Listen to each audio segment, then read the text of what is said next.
माझ्या सर्व सहलेखकांना नमस्कार. मी प्रतीक्षा वासुदेव वाडेकर आणि मी गेले 3 वर्ष प्रतिलिपीवर लिहित आहे. आपण आज 8 महत्त्वाच्या मुद्द्यांवर चर्चा करणार आहोत, ज्यामुळे तुम्हाला तुमची प्रतिलिपीची कमाई वाढवण्यास मदत होईल. प्रथमतः प्रतिलिपीमध्ये आपण ज्या शैलीमध्ये लिहित आहोत ती शैली अत्यंत महत्त्वाची आहे. वाचक ज्या शैलीला प्राधान्य देतात त्या लोकप्रिय शैलीमध्ये आपण लिहित आहोत याची खात्री करणे खूप जास्त गरजेचं आहे. माझ्या आकलनानुसार प्रेम, भयकथा, कौटुंबिक आणि रहस्य या 4 श्रेणी प्रतिलिपीमध्ये चांगले कार्य करत आहेत. अधिक माहिती जाणून घेण्यासाठी आपण प्रतिलिपीच्या होम पेजवर जाऊ शकतो. इथे बेस्ट सेलर, प्रतिलिपी प्रीमियम आणि टॉप वाचकांची निवड असे विभाग आहेत. आपण हे विभाग पाहू शकतो आणि कोणत्या प्रकारची श्रेणी चांगले काम करत आहे हे तपासू शकतो. तर दुसरा महत्त्वाचा मुद्दा असा की कव्हर आणि शीर्षक. हो, आपण आपले शीर्षक तपासून घेणे अत्यंत महत्त्वाचे आहे. आपले शीर्षक वाचकांचे लक्ष वेधून घेत आहेत का? हा महत्त्वाचा प्रश्न आहे. तसेच कथामालिकेचे शीर्षक निवडताना आपल्याला हे सुनिश्चित करणे गरजेचे आहे की ते आकर्षक आणि युनिक हवे. तसेच कथामालिकेचे शीर्षक लिहिताना त्यामध्ये अतिरिक्त इमोजीज किंवा स्पर्धेची नावे किंवा इतर आणखी कोणत्याही गोष्टी लिहिणे टाळावे. एक संक्षिप्त आणि आकर्षक शीर्षक वाचकांच्या नजरेत खूप मोठा फरक आणू शकतो. तसेच आता कथामालिकेच्या कव्हरबद्दल बोलूया. आपल्या कथेच्या कव्हरमुळे आपल्या वाचकांना आपल्या कथेबद्दल उत्सुकता वाटत आहे का? हा महत्त्वाचा प्रश्न आहे आणि हे तपासून घेणे अत्यंत गरजेचे आहे. त्यामुळे कव्हर देखील युनिक आणि लक्षवेधी आहे याची खात्री करणे गरजेचे आहे.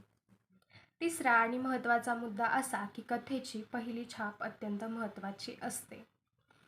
कथामालिका सुरू करताना त्याची सुरुवात कथेवर एक वेगळा परिणाम करते. आपण आपल्या कथेच्या सुरुवातीला ट्रेलर किंवा मुख्य कथेशी असंबंधित अशी काही माहिती टाकली आहे का हे पाहणे अत्यंत गरजेचे आहे. लक्षात घ्या, ह्यामुळे तुमच्या वाचकांच्या संख्येवर नक्कीच परिणाम होऊ शकतो. म्हणून कथेच्या सुरुवातीला मुख्य कथेपासून सुरुवात करणे हे अत्यंत गरजेचे आहे. चौथा महत्त्वाचा मुद्दा प्रकाशन वारंवारता. प्रतिलिपी हा एक डिजिटल प्लॅटफॉर्म आहे. त्यामुळे नवीन वाचकांपर्यंत पोहोचण्यासाठी भागांची प्रकाशन वारंवारता अत्यंत गरजेची आहे. त्यामुळे आपण आपल्या कथेचे कमीत कमी 3 ते 4 भाग एका आठवड्यात प्रकाशित करत आहोत ह्याची खात्री करणे अत्यंत गरजेचे आहे. सातत्यपूर्ण प्रकाशन वारंवारता कायम ठेवून आपल्याला आपल्या वाचकांच्या मनात उत्सुकता निर्माण करण्याची गरज आहे हेही लक्षात घ्या. पाचवा महत्त्वाचा मुद्दा असा की कथामालिकेच्या लेखनामध्ये नियमितपणा अत्यंत महत्त्वाचा आहे.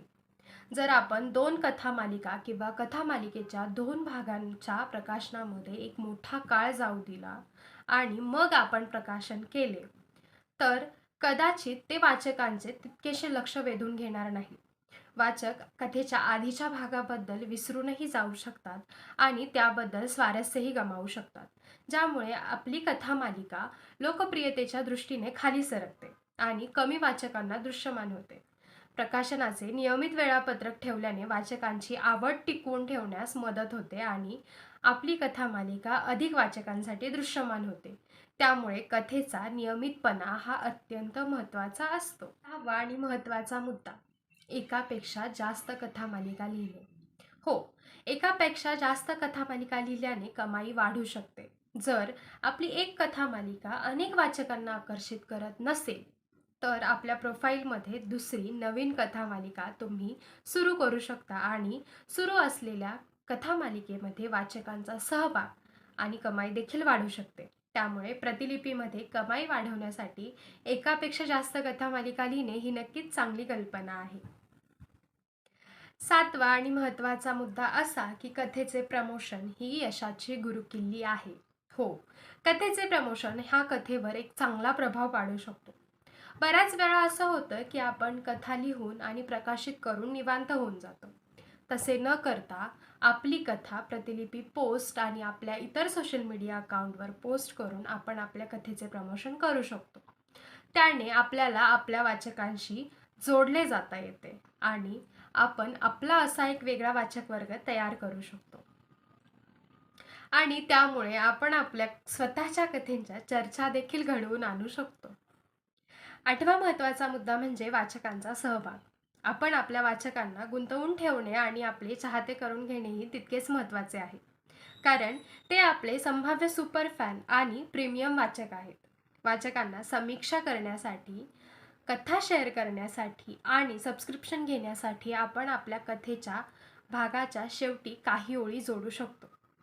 आपण आणखी एक गोष्ट केली पाहिजे, ती म्हणजे आपल्या कथेमध्ये असे कोणते घटक आहेत ज्यामुळे वाचक खिळून राहतात. तो घटक ओळखणे आणि त्याचा वापर करून कथेची जाहिरात करणे हे देखील महत्त्वाचे आहे. शेवटी हे केवळ दीर्घकथा मालिका लिहिण्याबद्दल नाही, तर आपण कथा कशी सादर करतो याबद्दल आहे. या 8 मुद्द्यांवर लक्ष केंद्रित करून आपण वाचकांचे लक्ष वेधून घेऊ शकतो आणि आपण आपली कमाई वाढवू शकतो. या प्लॅटफॉर्मवर अधिक यश मिळवण्यासाठी आपण आपल्या सुरेख कथा लिहू, एकमेकांशी कनेक्ट करू आणि शेअर करत राहू. ट्युनिंगसाठी धन्यवाद आणि पुढील लिखाणासाठी खूप खूप शुभेच्छा.